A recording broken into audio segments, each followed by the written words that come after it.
Us live on Facebook at OGTV and Ogun State Television, on YouTube at OGTV Abeokuta, and on OGTV website www.ogtv.com.ng/live.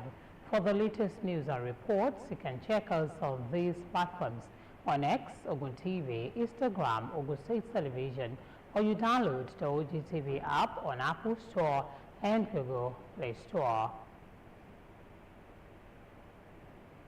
The federal government has approved a 30% increase in the consolidated salary structure of non-academic staff in federal universities, polytechnics, and colleges of education. The move is aimed at easing long-standing labor tensions and boosting morale across Nigeria's tertiary education system. The approval comes after years of agitation by non-academic staff unions, particularly the Senior Staff Association of Nigerian Universities and Non-Academic Staff Union, over salary disparities and unpaid allowances. It also followed approval of a 40% pay rise granted to the Academic Staff Union of Universities by the federal government. However, the National Executive Council of the SANO has insisted that no final agreement has been reached. It threatened industrial action if talks were not concluded by the end of April. The Joint Admission Matriculation Board has announced the release of results for candidates who sat for the 2026 Unified Tertiary Matriculation Examination on Friday, April 17 and Saturday, April 18. In a statement issued by its spokesperson, Fabian Benjamin, the board said 1,264,940 results from the 2 days had been processed and made available for candidates. The board noted that this latest batch follows an earlier release of results for candidates who wrote the examination on Thursday, April 16. JAMB urged candidates to access the results through its designated SMS channels, maintaining its standard results checking procedure. The federal government has tasked the 7 regional development commissions with the need for economic diversification and self-sufficiency across the regions. This was contained in a communique released by the Head of Information and Public Relations, Sani Dati, after a 2-day retreat by the Minister of Regional Development in collaboration with the Regional Development Commissions in Benin City, Edo State. The 2-day high-level retreat themed generating fresh ideas to unlock the potential of the regions, brought together key stakeholders across government, including the leadership of all 7 regional development commissions, National Assembly representatives, development partners, and senior officials.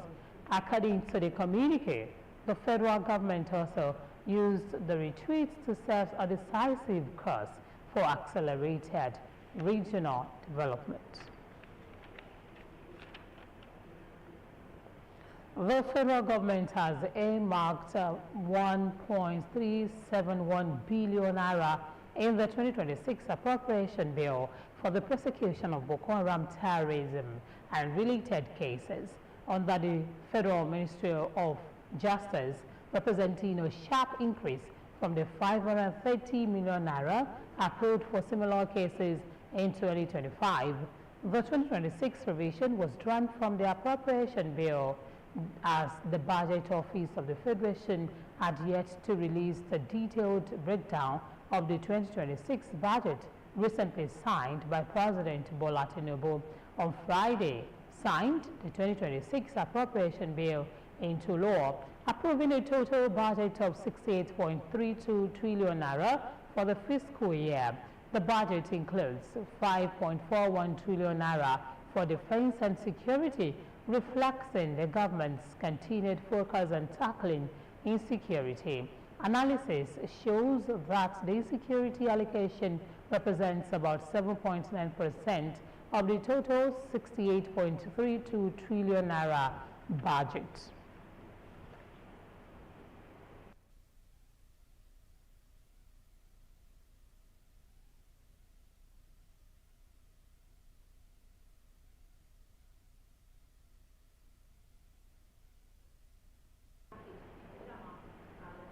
package lele.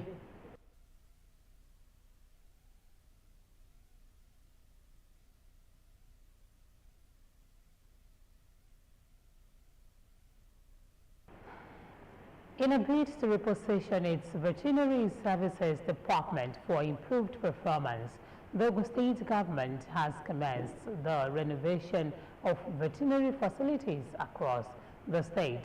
The Commissioner for Agriculture and Food Security, Honorable Bolu Owotomo, made this known during a visit to the newly renovated veterinary service clinic in Ota, noting that it was first time the facility will receive a first lift since its establishment in the 70s. According to him, the administration of Prince Dakbo Abiodun is committed to ensuring that workers operate in a conducive environment equipped with modern furniture and necessary tools to enhance service delivery.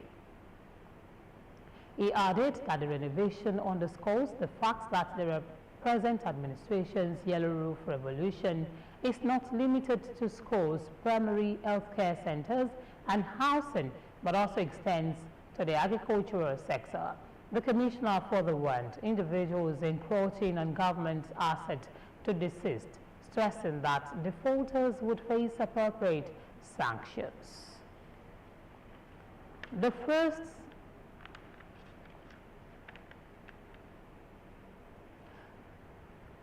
Ahmadiyya Muslim Jamaat Mosque in Ayetoro has been officially commissioned following its reconstruction in honor of the late Alhaji Yunus Akodi Omotosho Salako and his two wives. The initiative was facilitated by the Minister of State for Health and Social Welfare, Isiaq Salako, who described the project as a tribute to his parents' values, the service, devotion, and humanity.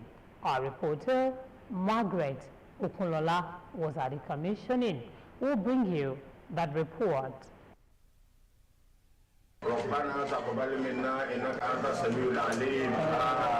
The atmosphere was one of reverence and gratitude as community members gathered to witness the unveiling of the newly rebuilt mosque, facilitated and sponsored by the Minister of State for Health and Social Welfare, Dr. Isiaq Salako. He emphasized that the commissioning represents not just the completion of a physical structure, but the continuation of a legacy rooted in faith, compassion, and community service. If you raise your children in the path of Almighty Allah, in the path of God, they will not deviate from it. To learn a lesson from this, that the best legacy that you can do in memory of your parents is to remember Almighty Allah.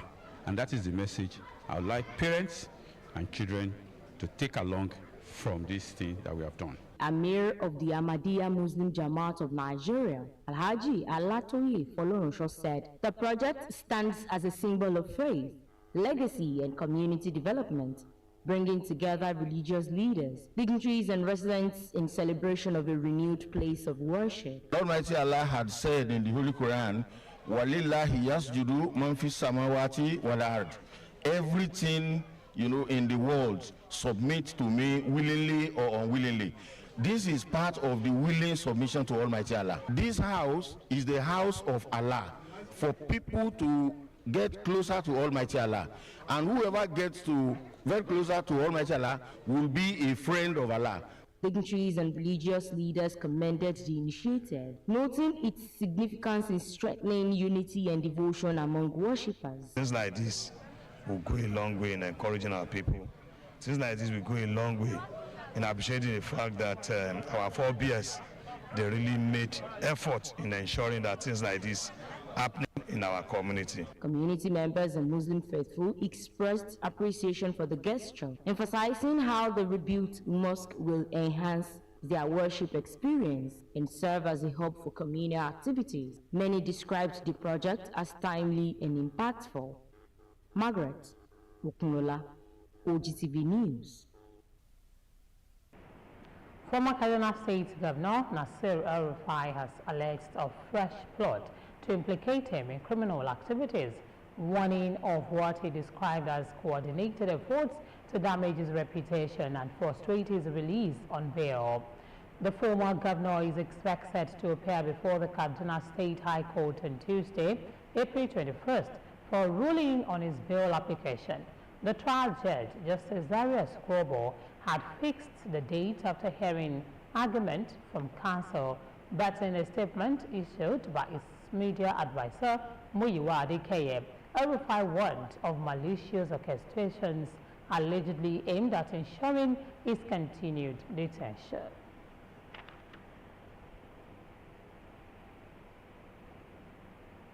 The Olu of Imedunla Emowe, Obafemi Wode local government area, Obajimo Fagbinru Adebayo, has celebrated 1 year on the throne of his forefathers amidst pomp and pageantry.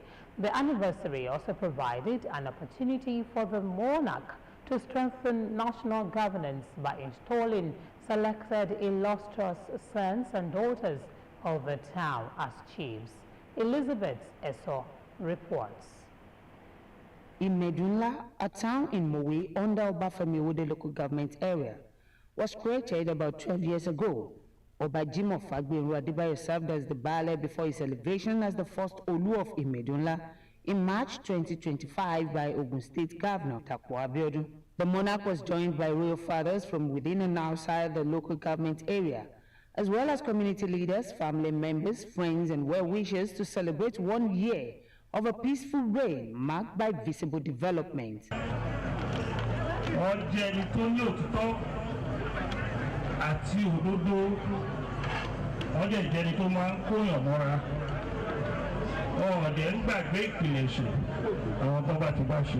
You see what is going on in the community. He's doing a wonderful job in this community. That is why they love him. You see a lot of people here, a lot of dignitaries. They are all here to celebrate with him. And there's a lot of development. As go on to Alara, when the last to watch or do coin on, I do ask Alara. In his goodwill message, the chairman of Obafemi Wode local government, Lanre Ogunshola, congratulated the monarch and commended him for the growth and development recorded in Medunla under his leadership. Although there will be a seminar on all the newly chiefs that at least in March today, so that one day more be a change. In his remarks, Obajimo Fagbinru Adebayo expressed appreciation to the Ogun State Governor and the Alake of Egbaland for the confidence reposed in him, promising to take the town to greater economic and developmental heights. But in the next 3 years, so many people around this place will be coming to Medunla to take pictures, because it should be like Dubai with what is going on now. As part of efforts to further strengthen the administration of the town, some illustrious sons and daughters of Imedunla were installed as chiefs. The celebration climaxed with the monarch and other royal fathers dancing to the admiration of guests. Elizabeth Esson, OGTV News. The former president of Trade Union Congress and chief executive officer of EcoGas, Shino Luwe, has become the Mayegun, and his wife, Olabisi Luwe Erelu Mayegun of Egbaland. The traditional title was conferred on them by the Alake and paramount ruler of Egbaland, Obadedotu Aremu Gbadebo, at his palace in Ake, Abeokuta. Matthew Shomi completes the report. The former president of Petroleum and Natural Gas Senior Staff Association of Nigeria, Trade Union Congress, and Chief Executive Officer of EcoGas Nigeria Limited, Shino Luwoye, and his wife, Olabisi Luwoye, being conferred with the traditional title of Mayegun and Erelu Mayegun of Egbaland by the Alake and paramount ruler of Egbaland, Obadedotu Aremu Gbadebo. The installation ceremony was witnessed by the president of Trade Union Congress, Comrade Festus Osifo, who led other members of his executive and Petroleum and Natural Gas Senior Staff Association of Nigeria. He's someone that has given a lot to the Nigerian workers. we are here today in our numbers to celebrate with him. If you know that the last occupant of that position was Chief Abudu, and I will tell you the kind of responsibilities that has been bestowed on the new Mayegun. You can see the quality of the people here, so that shows the kind of person he is. A reception which was also used to mark the 60th birthday of the new ALU Mayegun was thereafter held at M. Felix Event Center, where they were joined by the senator representing Ogun Central, Senator Afolabi Salisu, a member of the House of Representatives, Honorable Afolabi Afwakwe, and other dignitaries. The Aro of Egbaland, Chief Yinka Kufile, was the chairman of the occasion. He reached the pinnacle of his profession as a fellow of the Institute of Chartered Accountants of Nigeria. He's an industrialist. I mean, and EcoGas is just one of the many enterprises he has brought to Egbaland.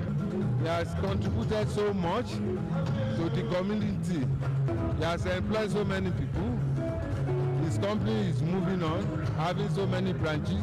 A very, very responsible Nigerian who has contributed immensely to the industrial development of Egbaland. The new Mayegun and his wife promised to continue in the chosen line of offering services to the community. It's the beginning of a calling for greater service to my town, for my life. Various presentations were made to honor the new chiefs and appreciate their contributions to the community. Matthew Shoumi, OGTV News. Now to the foreign scene. Bulgaria's former president, Roman Radev, has hailed a victory of hope after his coalition topped the country's parliamentary election, according to early official results. The Bulgarians cast their ballots on Sunday for the 8th time in 5 years after mass protests led to the removal of the previous conservative government in December last year, with more than 60% of ballots counted.